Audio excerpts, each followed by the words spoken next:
Well, hello and welcome to Entertainment 411. This is your backstage pass to the Canadian entertainment industry.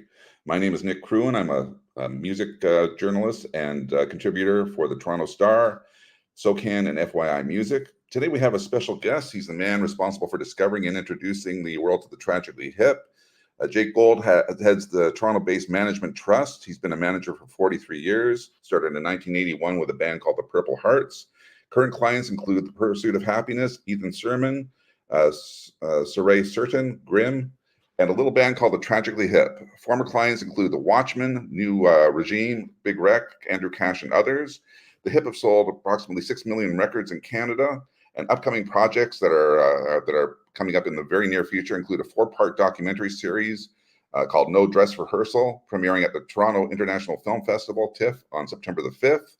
And on Amazon Prime on September the 20th. It's directed by Gord Downey's brother, Mike, and it's an amazing biography. I've seen all 4 episodes, and there will not be a dry eye in place after you finish it.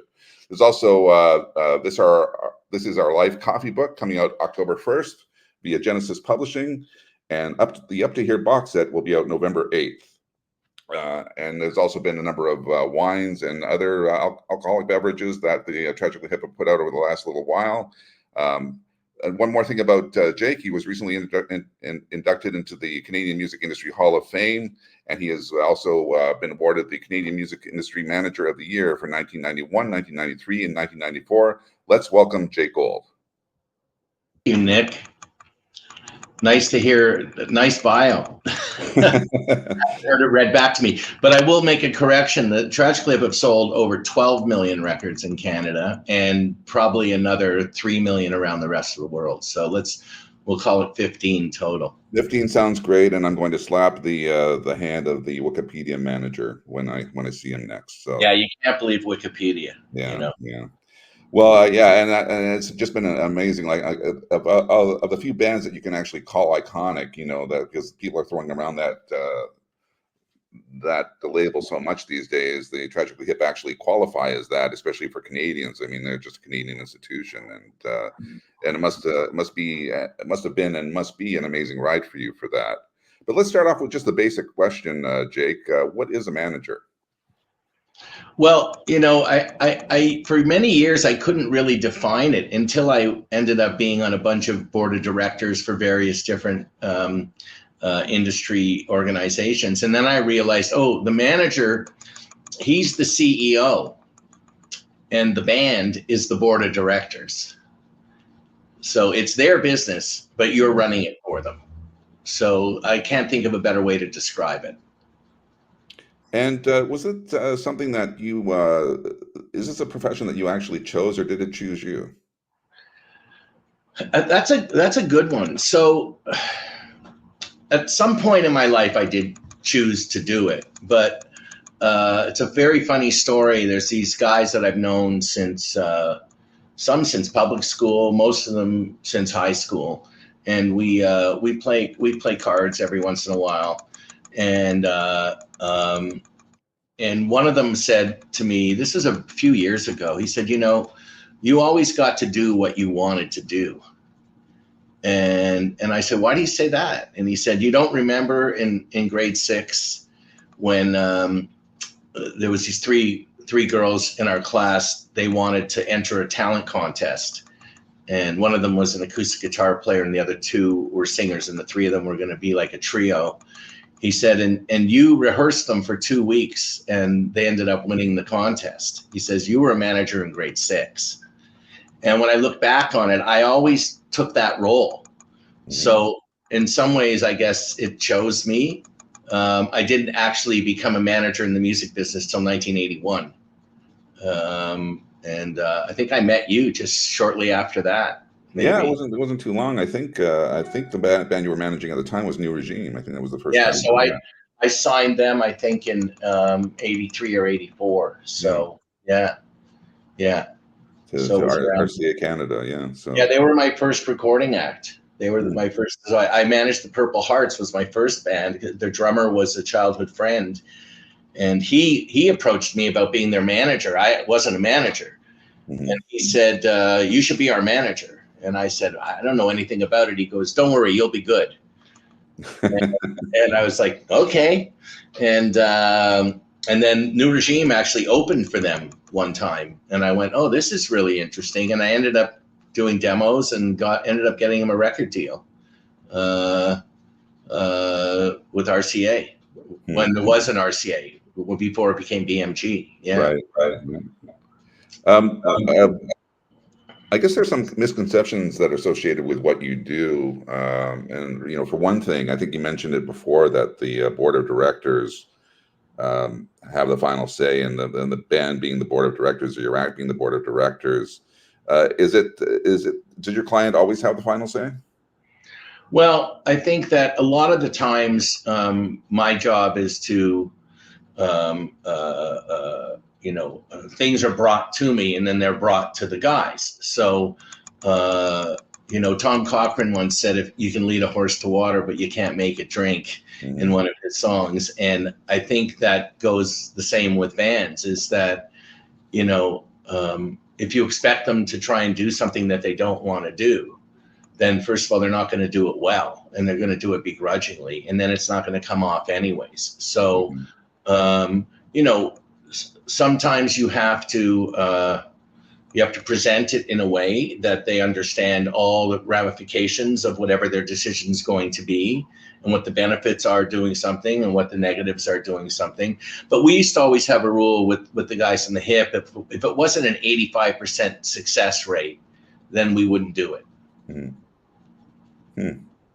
And I imagine too that one of the roles you would be a buffer, and also, at times when there was an unpopular decision, you'd have to be kind of the bad guy, right? Or did that exist in the Hips world? No, you get paid to do that. You get paid to give the bad news as well as the good news, and that's your job. And not everybody likes to hear it. And we were very, very, we were pretty diligent about what we would do and what we wouldn't do. So a lot of times, at the beginning of an album cycle, I would sit the record company down and say, okay, here's what we're going to do. Here's what we're not going to do. So don't bother going out and trying to get it for us. Don't bother asking us about it, because you already know we're not going to do it. So it made it easier when you sort of laid out the plan up front of the kind of things we would do. I remember one time somebody had booked us on a morning television show, and we always said we wouldn't be doing morning television. And one of the PR people at the company booked us on a morning television show, and I said, well, we're not doing morning television. We've never done morning television. Why are we going to do morning television? He had already confirmed it. So the producer of the show called me, and she said, what do you mean you're not going to do it? I said, no, we're not going to do it. And she said, if you don't do it, you'll never, ever do our show again. And I said to her, is that a promise? And so, yeah, people didn't like hearing that. But it was sort of, we had rules of the things we would do and we wouldn't do, and that was one of them. We never felt morning television was really rock and roll. So, Well, we'll come back to talking about some of the challenges in a second, but right now let's pause for a quick 30-second commercial break from our sponsor, My Tribe Media.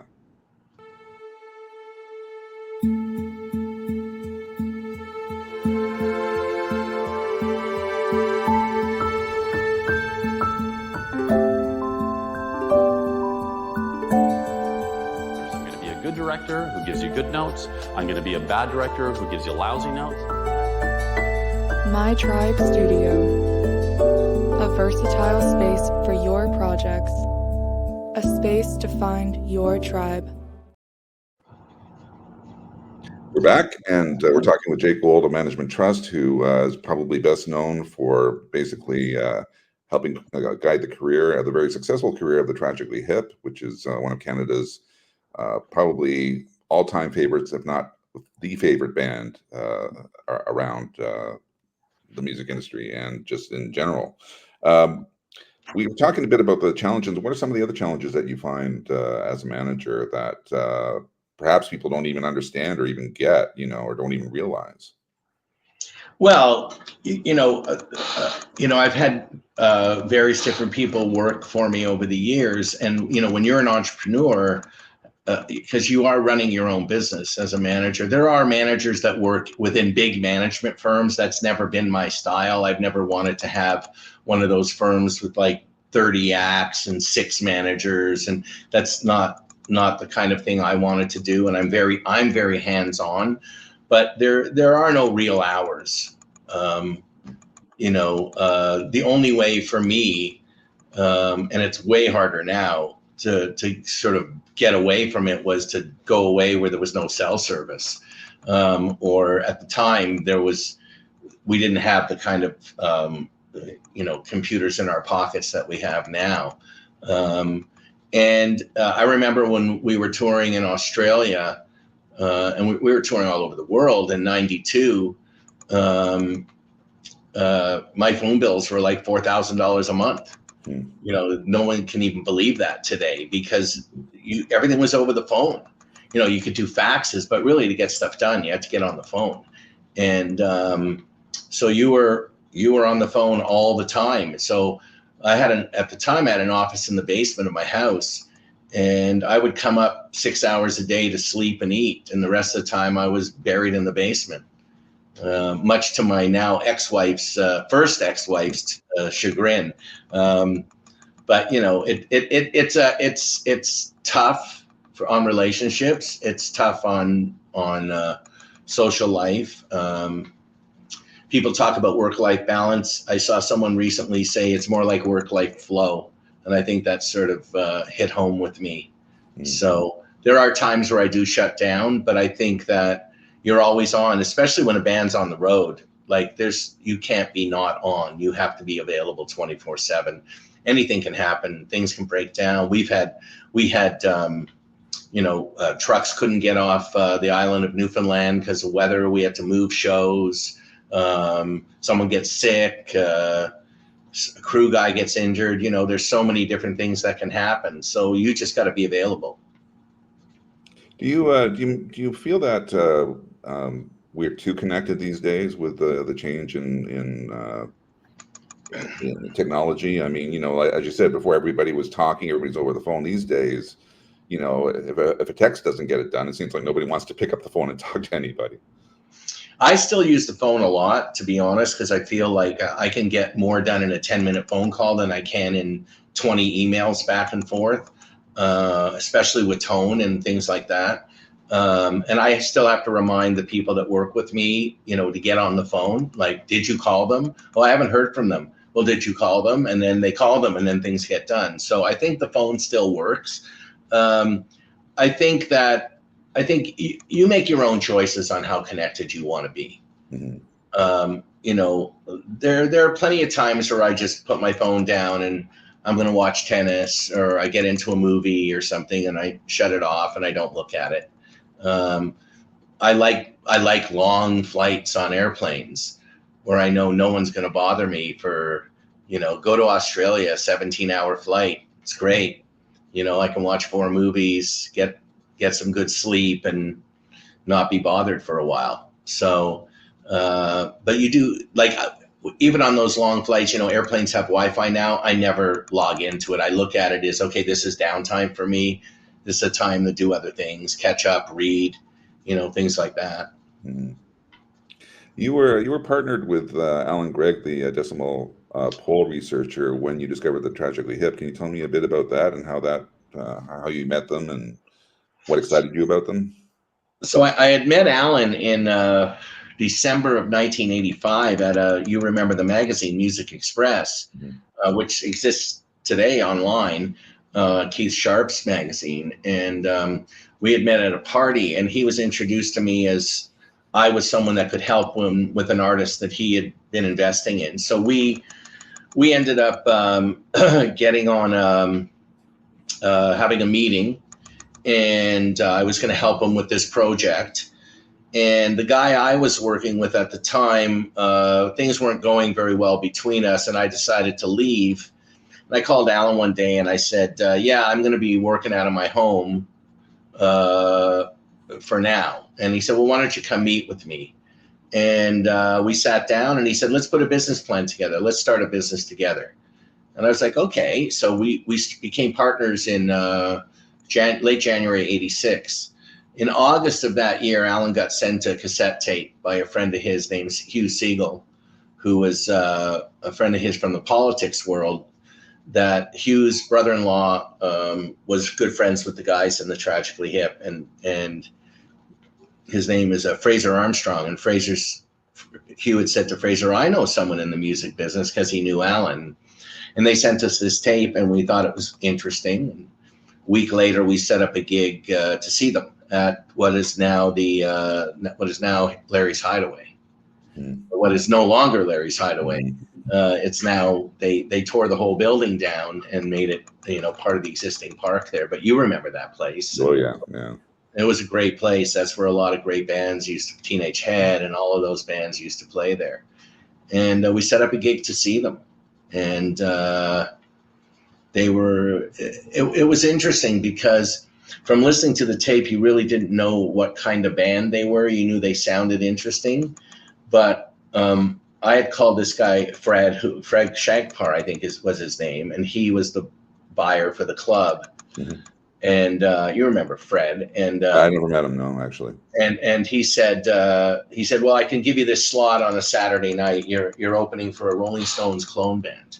And I was like, sure. We just need to see these guys. 40 minutes. And they walked on stage. Gord opened his mouth, and they went into the first song, and I was like, holy shit. And I looked at Alan. I said, we got to sign these guys tonight. It was like 30 seconds. But at the end of the set, and if you remember, that club was cabaret seating. It wasn't GA like clubs are today. Everyone sat. There was tables, and the whole place stood up and cheered. And this band played 80% of the material that night was original material. But they were two guitars, bass, and drums, and a really dynamic lead singer, which is kind of what the Rolling Stones are. And they were seeing this original act kind of doing the Rolling Stones thing at the time, because their sound was very similar to a very Stonesy, bluesy sound back then. And we saw the reaction from the crowd, and we knew what we had seen was what they had seen. And we went to the Pilot Tavern on Cumberland, which I know you're aware of. It was a writer's hangout, right? It's where all the writers used to go. And we had a meeting that night, and we said, okay, we're in. Let's do this. How important was the urgency to get them signed? I mean, you obviously you're excited by them. You saw something in them that you wanted that you felt you could develop and help. But you didn't wait 2 weeks. You didn't wait 3 weeks. It was like, we got to get them now. Well, when you know. It was like, let's just get going on this already. I'd been a manager for 5 years at the time. So this was '86. Alan had seen enough music. When Alan grew up in Edmonton, he promoted Led Zeppelin in Edmonton when he was like, in his first couple of years of college, late high school. So he loved music. He was really into music. And when you know, when you see greatness, and so it was kind of like, it wasn't so much we didn't want anyone else to see them because they may sign them, because even after we signed them, it wasn't like everybody wanted to sign them. It wasn't that at all. It took a guy from the US, from New York, to come up in '88 at Massey Hall and see them and say, what the fuck? Like he literally said to me, why isn't this band signed? Because everybody else just didn't see it, but this guy saw it. And that's when we signed to MCA. We had put out an EP independently. Well, we put it out through RCA, but it was kind of like a 1-year license deal. But it was all just to sort of get the band touring across the country and things like that. But the first full-length album was with MCA. That was the one thing I really remembered about the Hip, was that, there was a buzz about them, but things really weren't happening. And then all of a sudden when it happened, it all happened at once. I mean, the album sort of went through the roof, which was Up to Here, which is the first, full-length album. Right. They were filling audiences everywhere. Like people couldn't get enough of them at that point.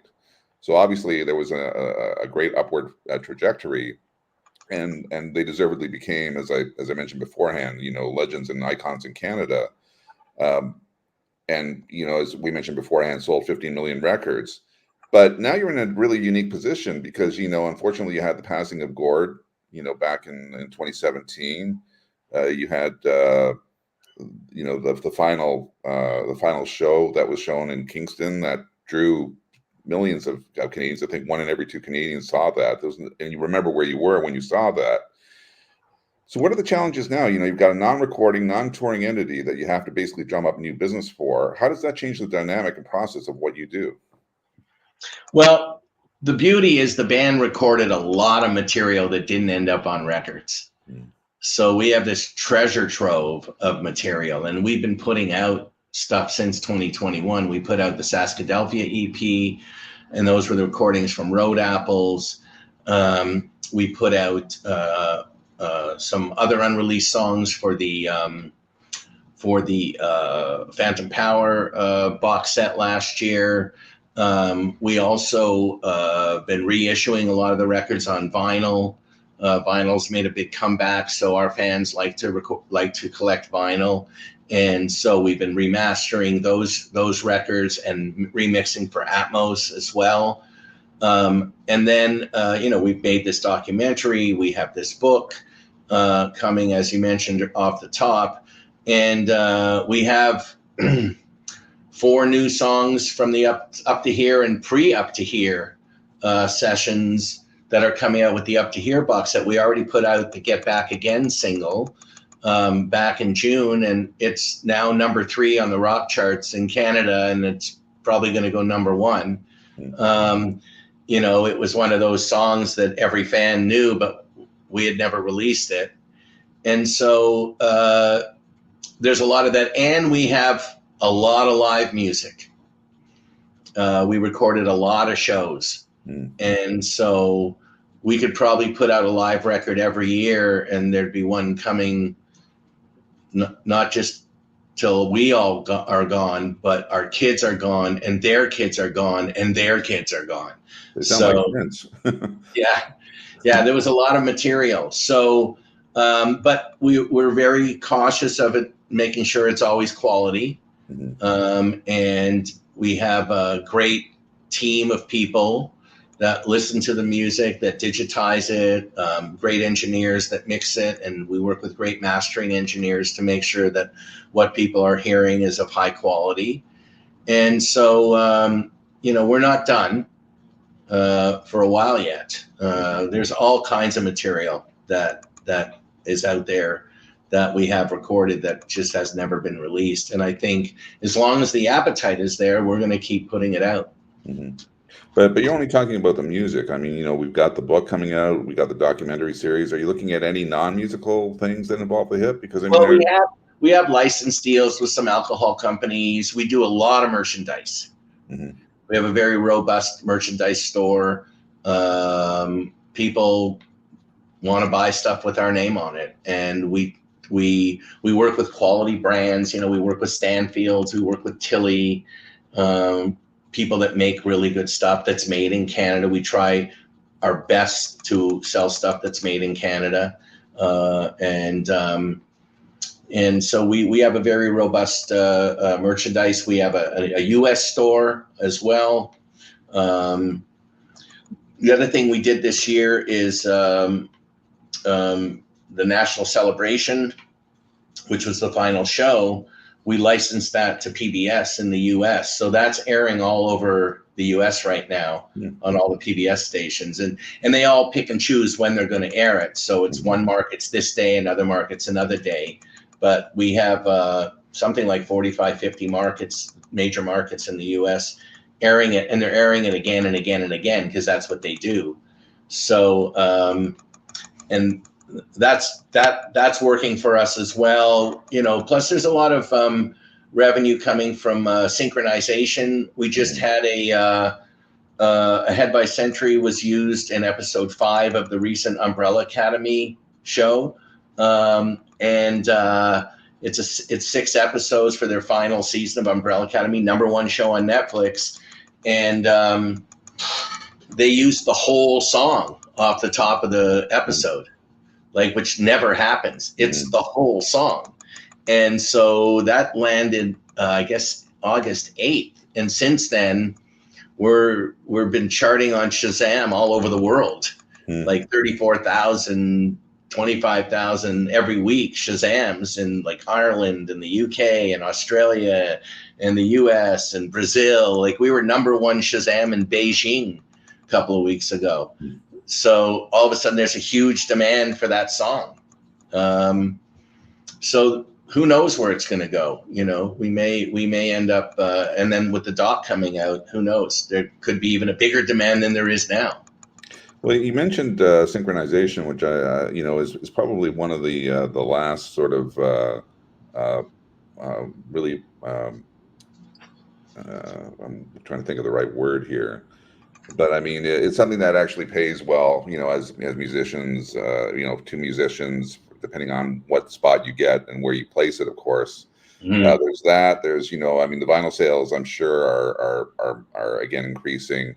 But overall, the music industry has undergone a really big change, and that's, basically before, when everything was analog and, people basically bought records.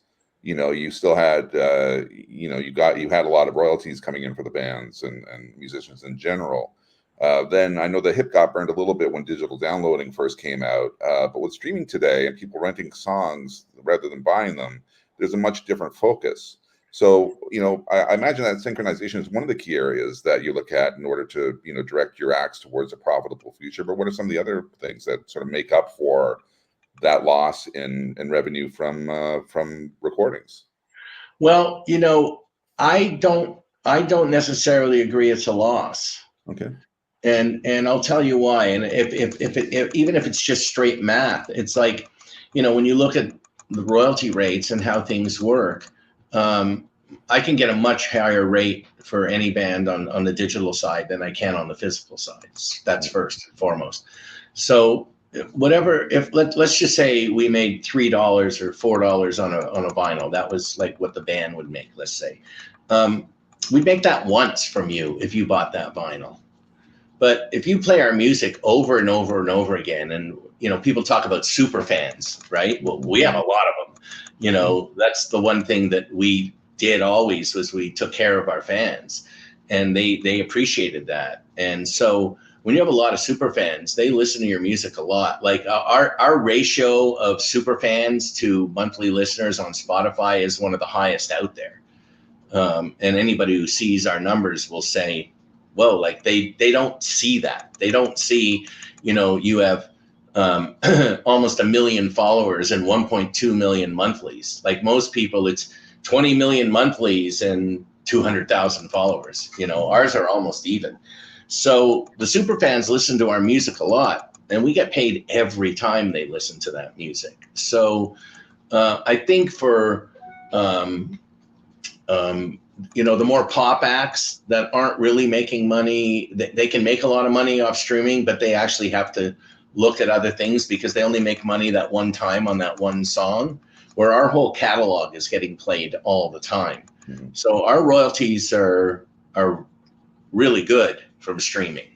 Mm-hmm. So I think it is feast or famine. Right. For the industry as a whole. It's easy for me to say because we have a very large catalog of music. We have a lot for a lot of people to listen to, and it all counts. I think if you're a young act and you have 5 songs, no, you're not going to make a living off streaming. It's just not going to happen. Mm-hmm. So I think that, yeah, it's a lot tougher. It's a lot tougher today to break an act because of that. So we're in a very unique position. We're the band's in their 40th year of existence. This is the 40th anniversary of the Tragically Hip. Mm-hmm. So we put out a lot of music. Mm-hmm. But like I say, for a young band, yeah, it's definitely a feast or famine kind of thing. And that's where you see the bands kind of complaining. And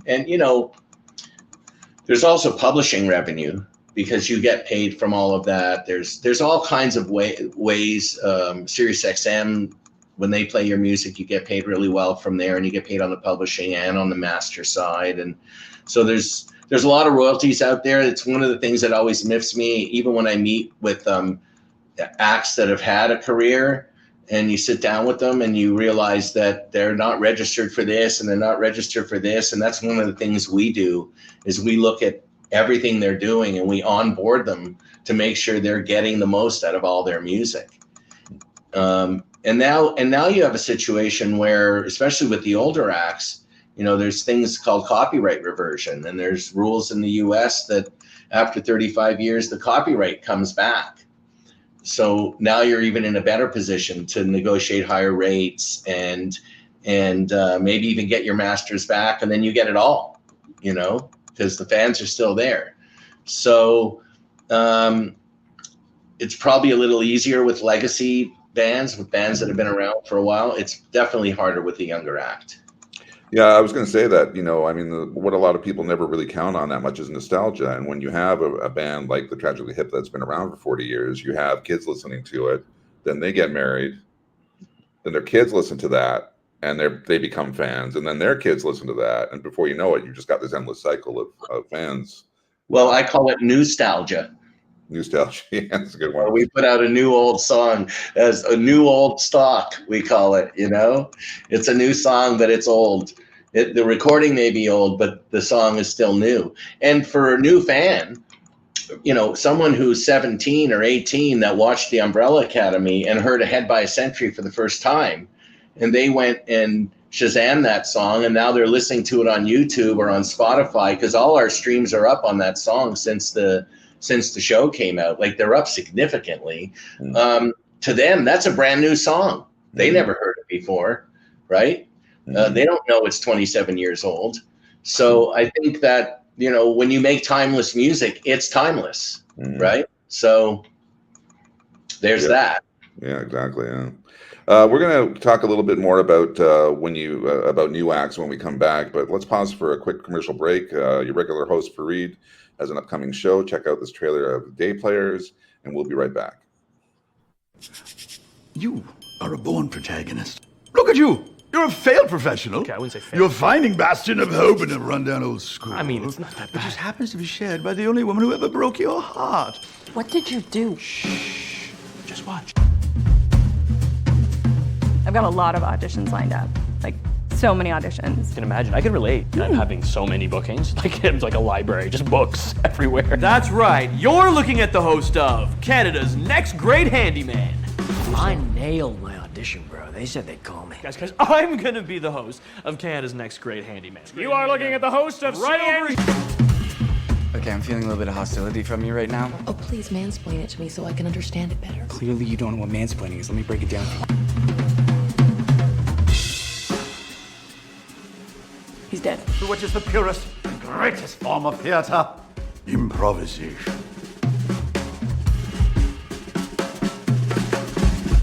Told you I would eat you. I told you I would win. Woo! Let's go! I cannot watch this anymore. This is agony.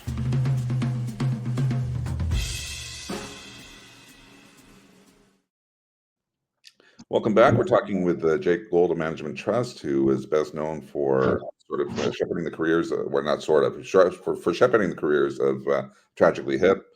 And we want to talk about sort of new acts that may pique your interest. And so, Jake, how excited about a new act you have to be to commit? And what do you look for most in an aspiring artist?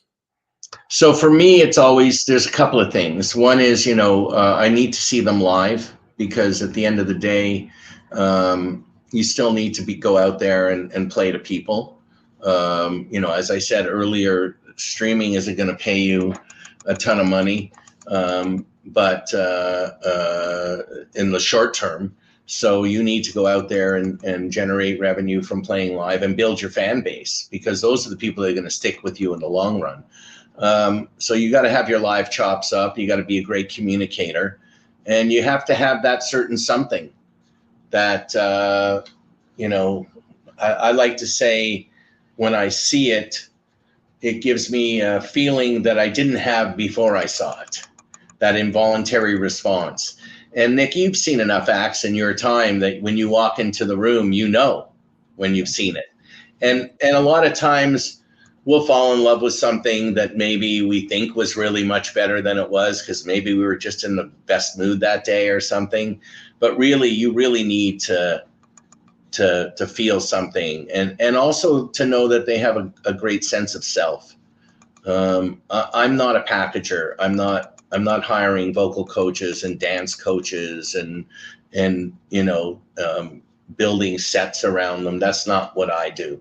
I look for real artists that are not only great communicators, but great creators that know how to write great songs. And so that's really what I'm looking for.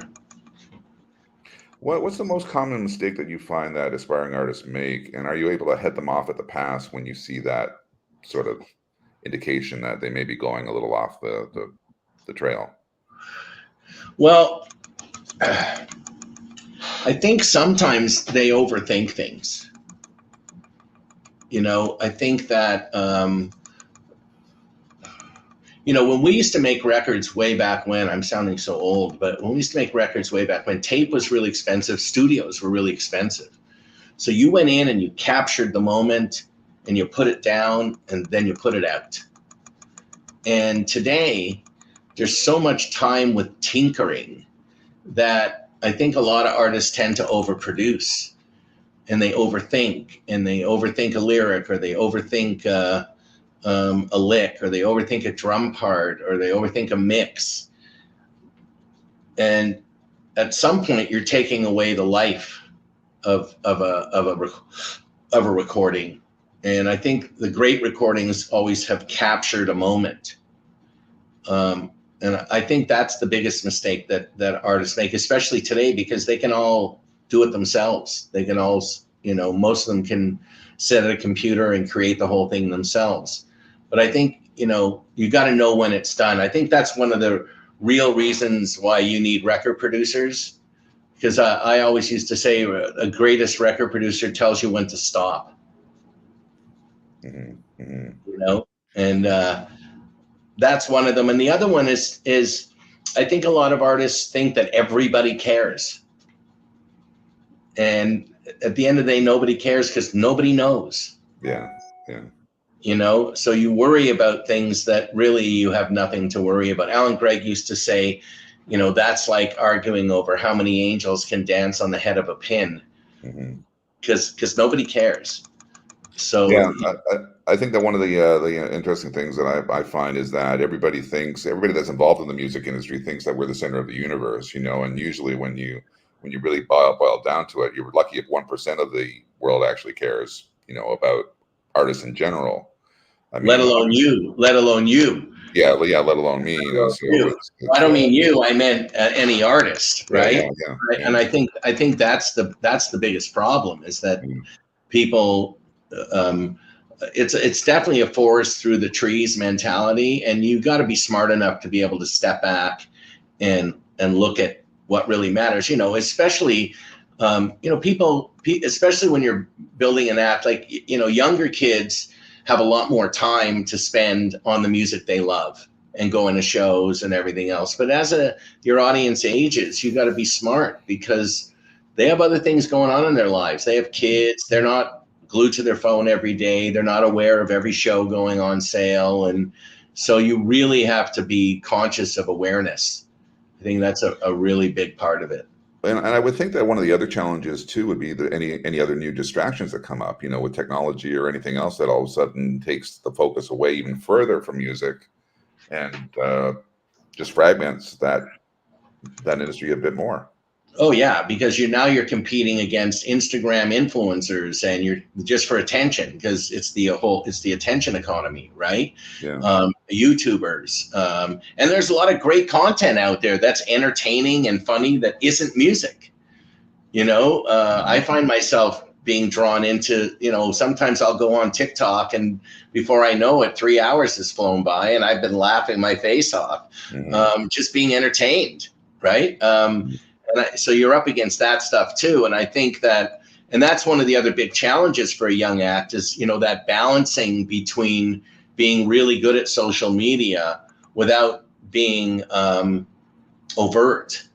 You know, how do you promote your music without coming off as a huckster, where you're just out there selling all the time? It's a really fine balance to create good content that isn't just trying to sell people something. You know, we were very conscious of not selling. You know, you never heard Gord Downie say, this is a track off our new record. Ever. You never heard him say, here's our new single, ever, at a show, you know? And so, because he was always in the moment. It's a lot harder today where acts, you know, I get constant call outs for, can you get the guys to say, you know, come to our screening of this movie or this, you know, whatever, like, you know, like that whole selling thing. And I said, no, we don't do that. We're not going to do that. That's just selling. We don't do that. And it's a fine line, and a lot of acts are kind of forced into it. And the record companies, especially the big labels, they think that's your job. And my attitude's always been, no, that's your job. Why are you asking us to do your job? You should do your job. You know, well, the fans really care to hear it from the fans, or the fans really care to hear it from the acts. And I'm like, well, there's better ways to do it. But, you know, they just want you out there selling all the time. Their budgets have shrunk a lot. You know, to buy digital ads today is nothing like it used to be when you were buying television or, you know, plastering posters in every city and newspaper ads and things like that. The marketing budgets were much bigger. Well, are there any social media platforms that are have-tos, or anything that you know that you can't avoid, or anything that you recommend that bands? Well, if you're a young act today, you can't avoid Instagram and TikTok. Like, you have to be on Instagram and you have to be on TikTok. If you're not on those platforms, you're not in the game. And now with Instagram, there's Threads, which is really, you know, Meta's version of X/Twitter. So the good news is you can post on Instagram and it goes automatically on Threads. So there's a lot of repurposing of content, but the really good ones at it are doing specific content for TikTok, and they're doing different content for Instagram. And you know, it takes away from being a creator too. You're spending a lot of time creating content and you're not creating music. Yeah. So there's that balance. But the good ones know how to reach the people.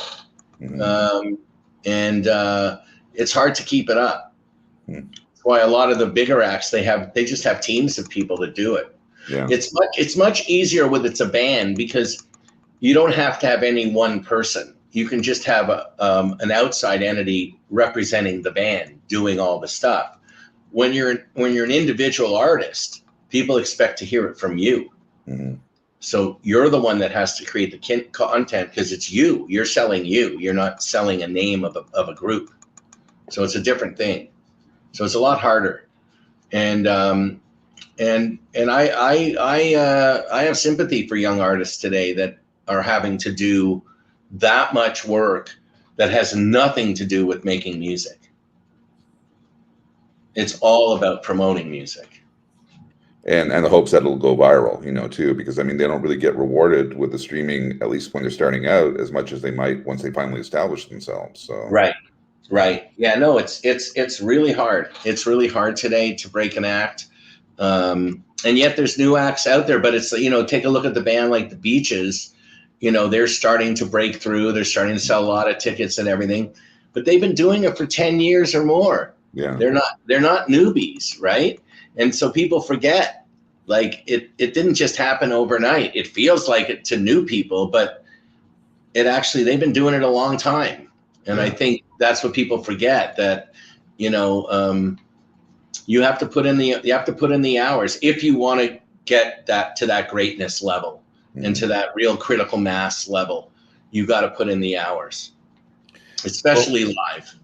Well, pulling out your crystal ball, do you see any exciting music industry or technological trends coming up? You know, I always find the trends and the technology and the social media stuff and all of that stuff, it's all just new versions of distribution. And so it won't matter what comes out on a way to reach people. Yes, it's democratized distribution a lot. There's a lot more independent acts that have access to the public directly now via, streaming and things like that without going through a major label system. But you still have to be great. If the music isn't great, it won't matter. Like, nobody's going to care. So you can have every kind of technology out there. I get pitched day and night on this new technology and this new platform and this new thing. And we're going to make it where the artists get to share. And then we're going to put NFTs in the middle of the track so that people can get paid again and again and again. And I'm like, yeah, none of it matters unless the actual content going on there is great and people want to go to there because there's great content there. It's like, HBO blew up when they had The Sopranos. Because before then, HBO was kind of like a boxing network, right? And when they got The Sopranos, it blew up. And Netflix blew up when they got what was the show, the political show with Kevin Spacey. Like, that's when Netflix blew up, right? So it was all content that drove those platforms. It wasn't the platforms. So they're just distribution centers. And I think a lot of people get so caught up in the technology and forget that, no, you got to make greatness. Then you can worry about the distribution. It's always about supply and demand, always, So. Right. Let's talk a bit about mentorship, and is it important, and who were some of your mentors? So Alan Gregg, at the beginning when I first met Alan, super highly educated, came from a polling / marketing background, taught me a lot about recognizing behavior, marketing, things like that, running a business.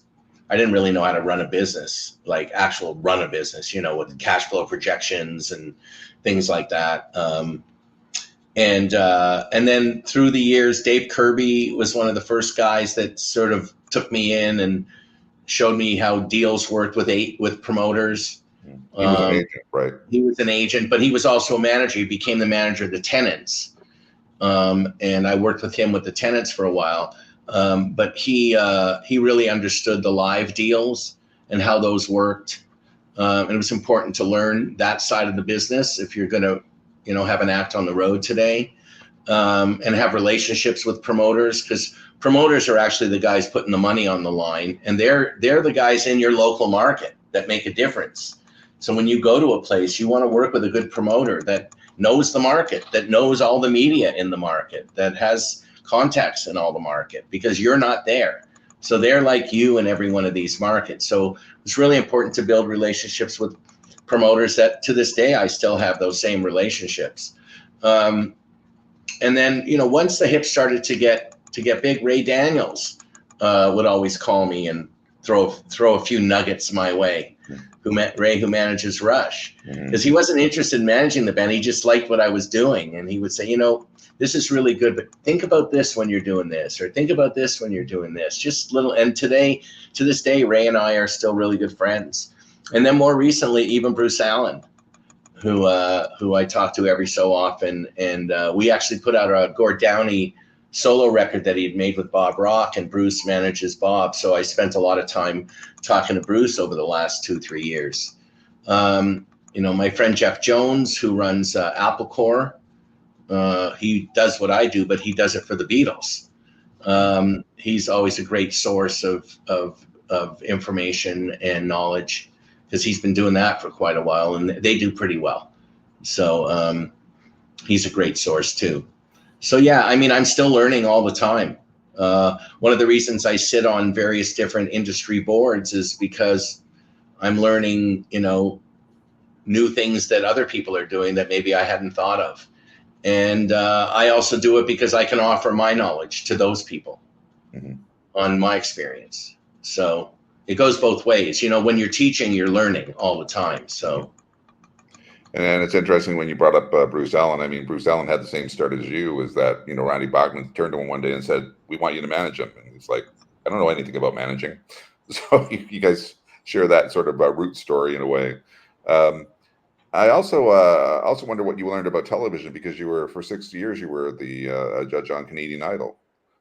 And that must have been a very interesting sort of perspective, because a lot of times I don't think television people necessarily understand how the music business works. They just want to get that, you know, immediate pop from the audience. Well, we were fortunate because the producers of that show were Insight Productions, and they had a very strong music background, having produced the Junos for many, many years.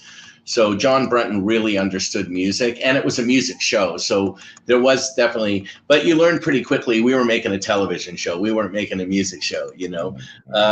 And I learned a lot about, you know, it was a different step for me because I had been behind the camera for so long, and all of a sudden now I'm in front of the camera, and doing more stuff like this, where I was doing a lot of media, and I, you know, had to remember all the advice I had given about doing media when I was doing media myself. But it probably made me much better at it because I, you know, had walked my clients through it for many years. It was a different experience, but it was definitely worthwhile. I learned a lot about television and how it works. I learned about how TV shows get put on the air. I learned about TV budgets. And it definitely helped me down the road with contacts in television. Interestingly enough, I think when I would walk into a room, some people would, maybe there was more credibility because I was like, "Oh, you're the guy that was on TV." And because I was on TV, I was the expert, you know, just because you're on TV. And they're like, "So what did you do before?" Like, there were people that only knew me as the guy on TV that didn't know that I had managed the Tragically Hip or manage or continue to manage the Tragically Hip. They did not know that, right? And so I always had to say, well, I have this other job, you know. I'm a manager. That's what I do. So that was interesting, but it opened doors, which I never thought it would. But there's one of those things where you just think everyone knows, but nobody knows. You know? So final question, in terms of just looking at the overall entertainment industry in general, what can be done to grow it? Well, I think that we have a lot of really young promoters. We have a lot of new young acts. There's a lot of new young managers coming up. I think there's what I really love to see is there's these young acts that really have the desire to be artists and to be musicians and to do it. And that's refreshing that it hasn't stopped. It just keeps going and going. And you think it's going to stop, and it just keeps going and going and going. And everyone's trying to figure it out. Nobody can, because nobody knows how to figure it out. Because if we did, we'd all be gazillionaires. And I also think that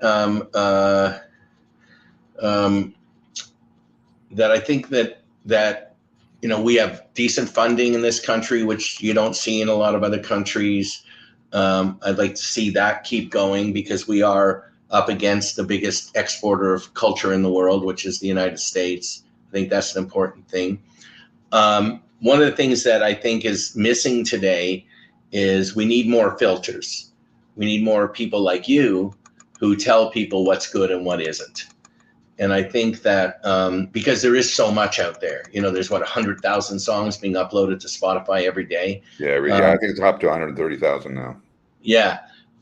So we need filters, and playlists aren't enough, because playlists are passive. And I think I'm disappointed in the media landscape today, especially with, you know, one or two companies owning all the media. People like you aren't giving us the information that we want, because you don't have the opportunity to do it. Some of you are lucky enough to write regularly, like you write for the Star, and it's regular, but it's not like a full-time job like maybe it used to be when you wrote for the Spectator.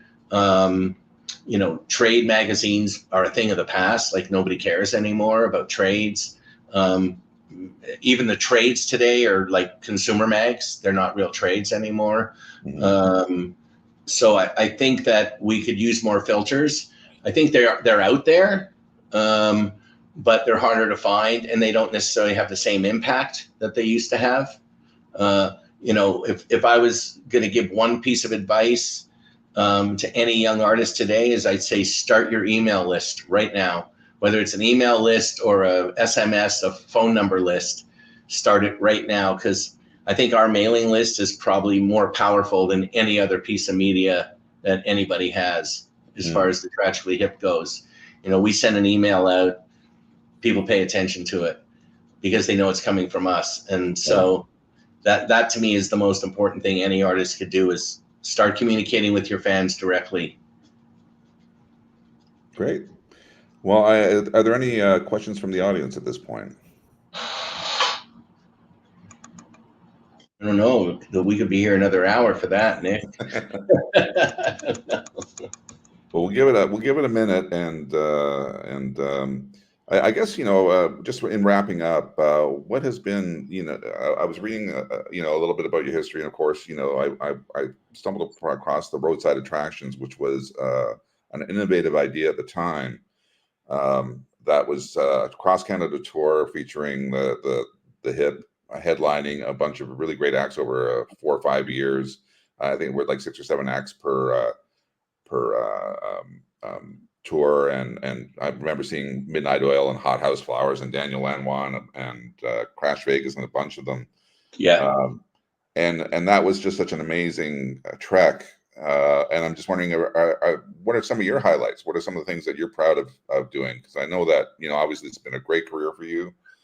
So roadside, the first roadside, we did it 93, 95, and 97. And in some markets, we'd add more acts just because we did it all day. And some markets, we had, the smaller sort of core group of acts that were traveling.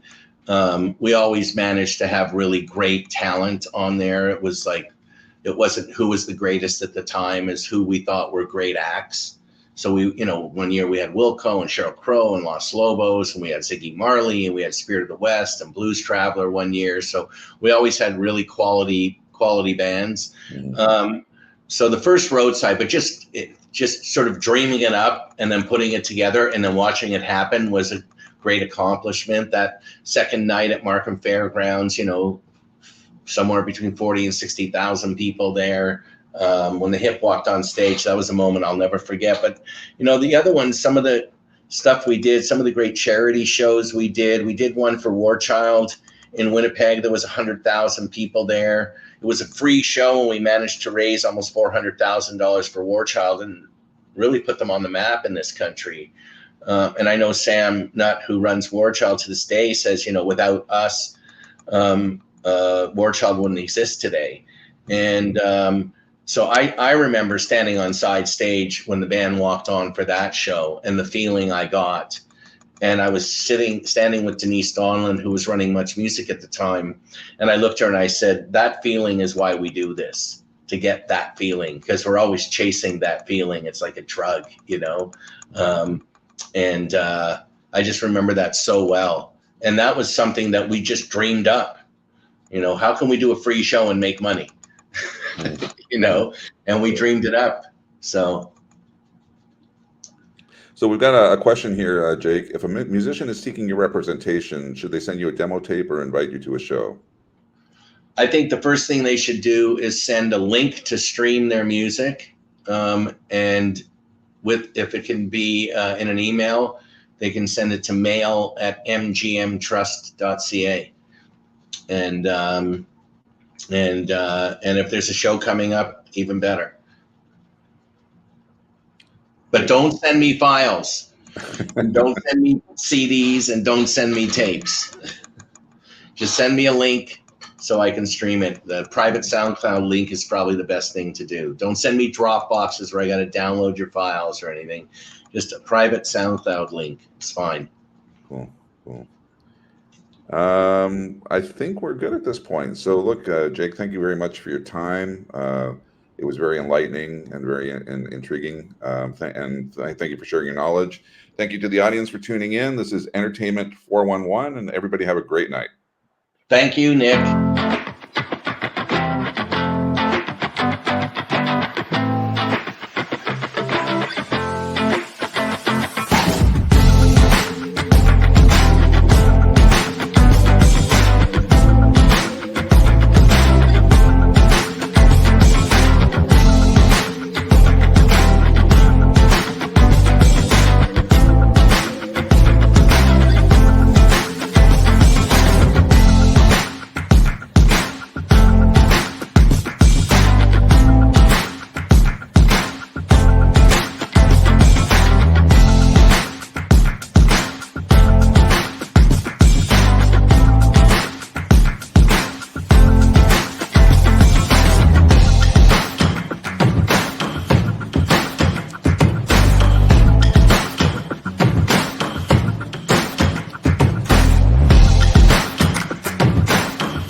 Hey, thanks, Nick.